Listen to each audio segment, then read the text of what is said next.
साथियों, आज हम सभी पढ़ेंगे हिंदी की प्रमुख शब्द संपदाएं। हिंदी की जो शब्द संपदा है वो कहाँ से निर्मित होती है।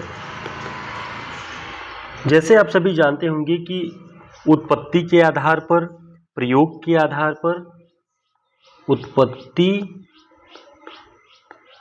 प्रयोग, रचना और अर्थ, इन चार के आधार पर शब्दों का निर्माण होता है। ठीक है, तो आपको सबसे पहले यही ध्यान रखना है। और इसके अलावा एक अन्य प्रकार भी है, व्याकरणिक प्रकार।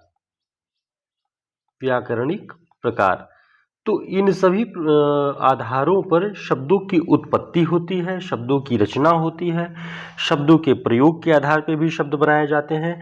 तो आज हम सभी इन्हीं के आधार पर देखेंगे कि किस तरह के शब्द हिंदी में प्रचलित हैं। ठीक है, तो सबसे पहले देखते हैं हम कि जो हमें आज अध्ययन करना है परीक्षाओं की दृष्टि से, वो करना है उत्पत्ति के आधार पर शब्द किस प्रकार के होते हैं, शब्द संपदा हिंदी की कैसे निर्मित होती है। तो उसमें भी हमें जो पढ़ना है वो तत्सम।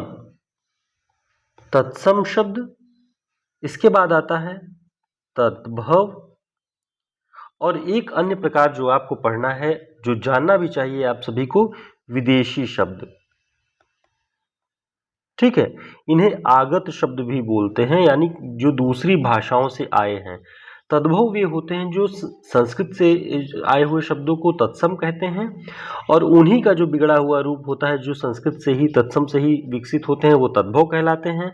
विदेशी यानी आगत, जो दूसरी भाषाओं से हिंदी में आए होते हैं। ठीक है, तो आप इन सारे पॉइंट्स को समझ लीजिए। इसके बाद हम देखते हैं कि जैसे हम बात करें, एक शब्द है अज्ञान। अज्ञान, ये शब्द संस्कृत से आया हुआ तत्सम शब्द है।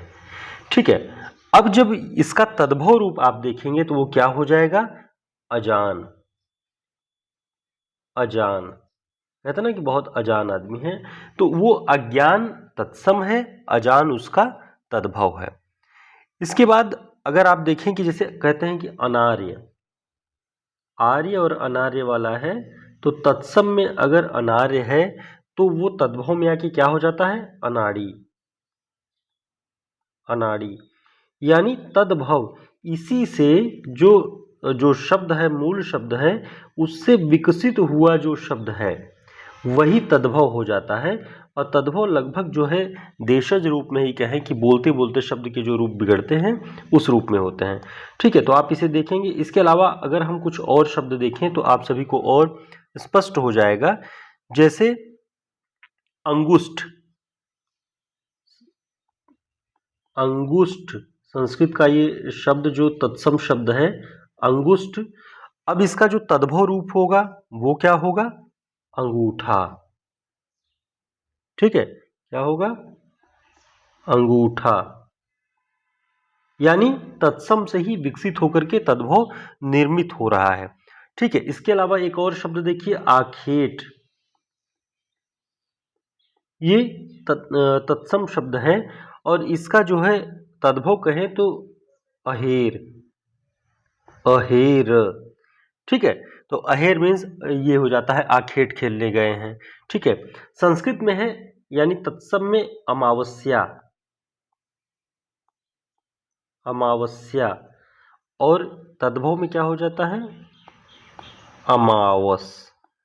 ठीक है, इसके बाद जब हम विदेशी शब्दों को देखेंगे तो आप आश्चर्य में रहेंगे कि कई सारे ऐसे शब्द हैं जो हम मान के चलते हैं कि ये हिंदी के अपने शब्द हैं, लेकिन वो विदेशी भाषाओं के शब्द हैं।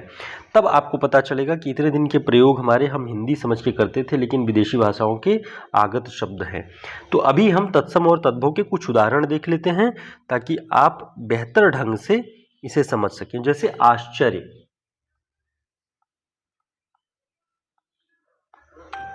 आश्चर्य जो शब्द है इसका अचरज हो जाता है,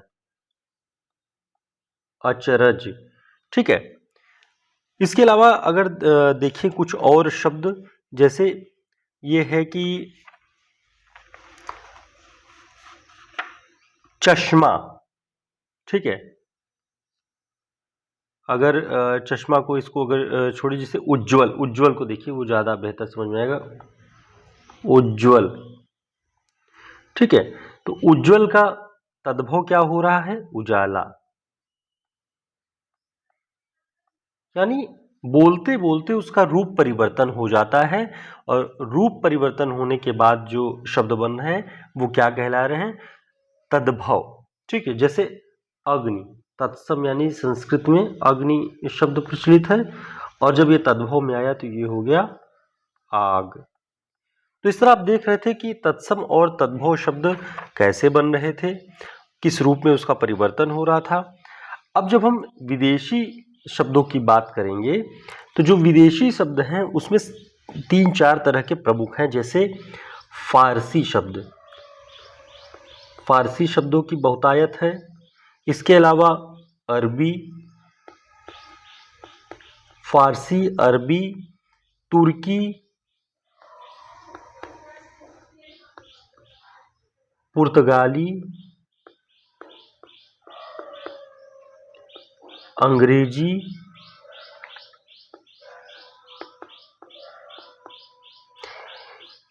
इन सारी भाषाओं के जो शब्द हैं वो हिंदी में बहुत प्रचलित हैं और बहुत प्रयोग किए जाते हैं, और हमें पता भी नहीं चलता है कि ये सभी विदेशी या आगत शब्द हैं। जैसे अगर हम बात करें, आप सभी जानते हैं, जैसे पायजामा। अब आपको लगेगा कि ये तो हिंदी का अपना शब्द है, लेकिन ये हिंदी का शब्द नहीं है। ये क्या है? पायजामा क्या है? ये है फारसी शब्द। ध्यान रखेंगे। अब फारसी की ही बात करें तो इसमें जैसे आप कहते हैं सरकार, सरकार, ये शब्द भी क्या है? फारसी है। इसके अलावा आप जब कहते हैं शादी, तो शादी भी हमारी हिंदी का शब्द नहीं है, ये क्या है? फारसी का शब्द है, ठीक है। सितार की बात हम खूब जानते हैं, सितार बजाना, सितार वादक, ये सितार शब्द भी फारसी है, ठीक है। आप रुपया गिनते हैं और कहते हैं हजार, तो हजार शब्द भी क्या है? फारसी है। तो हमें पता ही नहीं चलता कि हम अपने दिनचर्या में इन सारे शब्दों का इस्तेमाल करते हैं तो ये किस भाषा के शब्द हैं, ठीक है। जैसे अगर हम बात करें कि हम क्या कहते हैं, जुर्माना, जुर्माना, अब हम प्रयोग तो करते हैं कि जुर्माना फाइन के रूप में, तो ये जुर्माना शब्द फारसी है, हिंदी का तो है ही नहीं। आप अपने घरों में लटकाते हैं पर्दा, ये पर्दा भी क्या है? फारसी शब्द है। तो आपको यहाँ से देख के लग रहा होगा कि इतने सारे शब्द जो इतने दिनों से हम प्रयोग करते आ रहे थे, यह मानकर कि ये सारे शब्द जो है हिंदी के हैं, ये असल में फारसी है, ठीक है। इसके अलावा हम थोड़ा सा जो महत्वपूर्ण है हम आपको थोड़ा बताना चाहेंगे पुर्तगाली के विषय में। पुर्तगाली शब्द कौन कौन से हैं, ठीक है। तो देखते हैं, जैसे प्रेस, जो कपड़ा प्रेस करने वाला जो प्रेस होता है उसे क्या कहते हैं?